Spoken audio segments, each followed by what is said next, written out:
Okay, this is going to be combined chapters 24 and 25. 24. The screaming was still there inside, inhuman and angry, trapped in Pip's bones.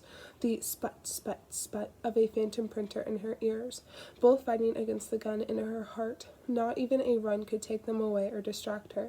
A run so hard she thought it might split her in two, all the violence and darkness within leaking out onto the pavement.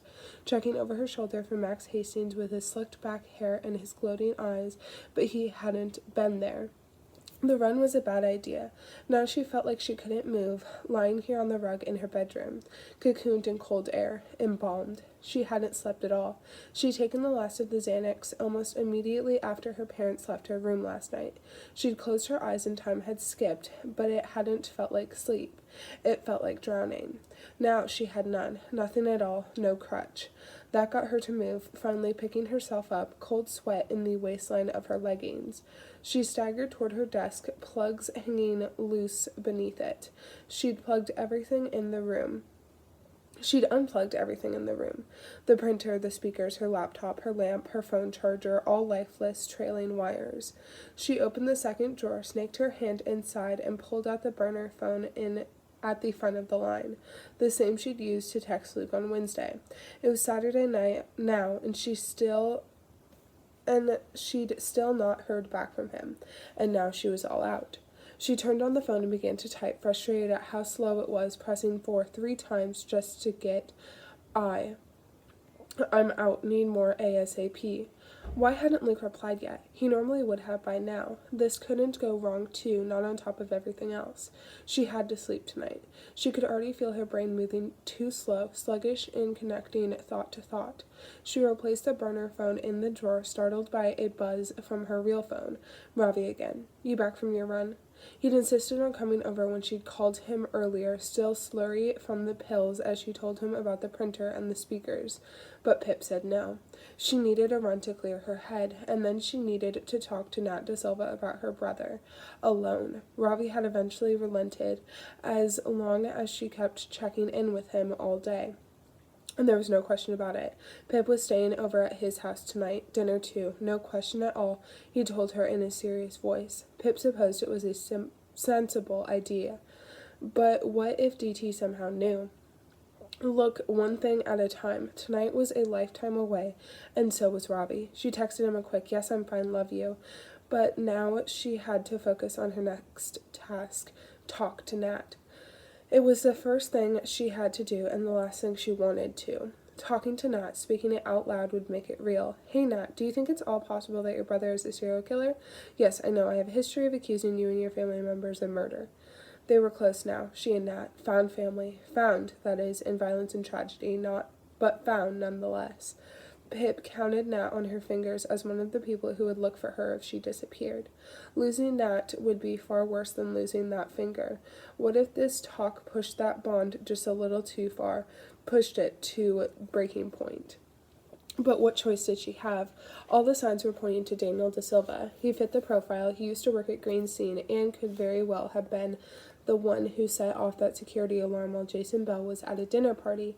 His red flag interest in the case is a fellow officer, practically one of them, someone close to the Bells who Andy could have been afraid of, someone who had reason to hate Pip. It all fit. The path of least resistance. Gunshots in her chest. Quick couplets that sounded like DT, DT, DT. Pip glanced at her phone again. Fuck. How was it just past 3 o'clock? She hadn't emerged from her bed, the last safe place, until midday, the pills too heavy in her chest to stand before then, and the run had been long, too long. Now she was hesitating, talking herself into it, when she just needed to go. No time for a shower. She peeled off her sweaty top and replaced it with a gray hoodie, zipping it up over her sports bra. It didn't feel like mid-August outside today, the sun trapped behind a cover of cloud, the wind a little too insistent. Pip placed her water bottle and her keys in her open backpack and removed the USB microphones. This conversation with Nat was not one for anyone else's ears. Ever. Then she remembered she was staying at Robbie's tonight. She grabbed a pair of underwear and some clothes for tomorrow, fetched her toothbrush from the bathroom. Although she might actually come back here first to check the burner phone and see whether Luke had any pills for her. The idea was hot and shameful. Pip zipped up the bag and shouldered it, grabbing her headphones and her phone before she left the room. Going to go see Nat, she told her mom at the bottom of the stairs, rubbing Stanley's blood off her hands onto her leggings. Then I'm going to the Sinks for dinner and I might stay over, if that's okay. Oh, yes, fine, her mom said, sighing as Josh started whining about something else from the living room. You'll have to be back tomorrow morning, though. We've told Josh we're going to Adventureland tomorrow, cheered him up for all of 2 seconds. Yeah, okay, Pip said. Sounds fun. Bye. She hesitated at the front door. Love you, Mom. Oh, her mom looked surprised, turning back to her with a smile, one that reached into her eyes. I love you too, sweetie. See you in the morning. And say hi to Nisha and Mohan for me. Will do. Pip closed the front door. She glanced up at the brick wall beneath her window, standing exactly where he might have stood. It had rained again this morning, so she couldn't tell, but there was little white disembodied marks up the wall. Maybe they'd always been there. Maybe they hadn't. She hesitated by her car and then walked on past it. She shouldn't drive. It probably wasn't safe. The pills were still in her system, weighing her down, and the world felt almost like a dream unrolling around her, out of time, out of place. She placed her headphones over her ears as she left the drive and started walking down Thatcher Road. She didn't even want to listen to anything, just flicked on the noise cancellation button and tried to float in that free, untethered place again. Disappeared. Where the gunshots and the sput and the screaming music couldn't find her. Down Main Street, past the bookseller and the library, past the cafe, and Kara inside, handing someone 2 takeout cups, and Pip could read the words on her best friend's lips. Careful, they're hot. But Pip couldn't stop. Past Church Street on her left, which wound round the corner up to the Bells' house. But Annie wasn't in that house. She was here now with Pip. Turn right, down Chalk Road, and onto Cross Lane. The trees shivered above her. They always seemed to do that here, like they knew something she didn't. She walked halfway up, her eyes fixating on the painted blue door as it came into view. Nat's house. She didn't want to do this. She had to do this. This deadly game between her and DT led here, and she was one move behind. She stopped on the sidewalk just in front of the house, let her backpack fall to the crook of one elbow so she could place her headphones inside, zipped it back up, took a breath and edged toward the front path. Her phone rang, in the pocket of her hoodie, vibrating against her hip. Pip's hand darted into the pocket, fumbled with the phone as she pulled it out and stared down at the screen. No caller ID. Her heart dragged its way back up her spine. This was him, she knew it. DT, and now she had him. Checkmate. Pip hurried past Nat's house, the phone still buzzing against her cupped hands. Out of sight of the De Silva's house, she held it up and pressed the side button twice to redirect the incoming call to call Trapper. The phone went dark. 1 step, 2, 3. The screen lit up again with an incoming call, only this time it didn't say no caller ID. A cell phone number scrolled across the top of her screen. Unmasked. A number Pip didn't recognize, but that didn't matter. It was a direct link to DT, to Daniel De Silva. Concrete evidence. Game over. She didn't need to accept the call. She could just let it ring out, but her thumb was already moving to the green button, pressing against it and bringing the phone up to her ear. Hello, DT, Pip said, walking down Cross Lane to where the houses faded away and the trees thickened over the road. They weren't just shivering anymore, they were waving to her. Or do you prefer the Stratford Strangler? A sound down the line, jagged yet soft. It wasn't the wind, it was him, breathing. He didn't know it was game over, that she'd already won, that this third and final call was his fatal flaw.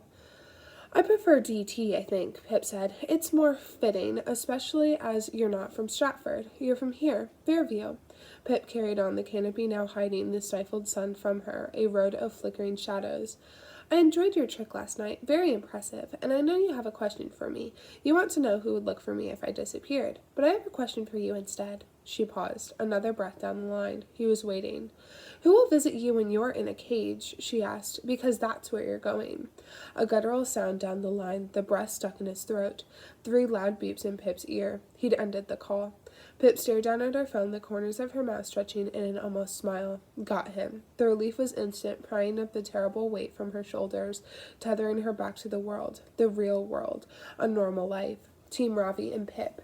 She couldn't wait to tell him. It was within her grasp now. She just had to reach out and take it. A sound somewhere between a cough and a laugh pushed through her lips.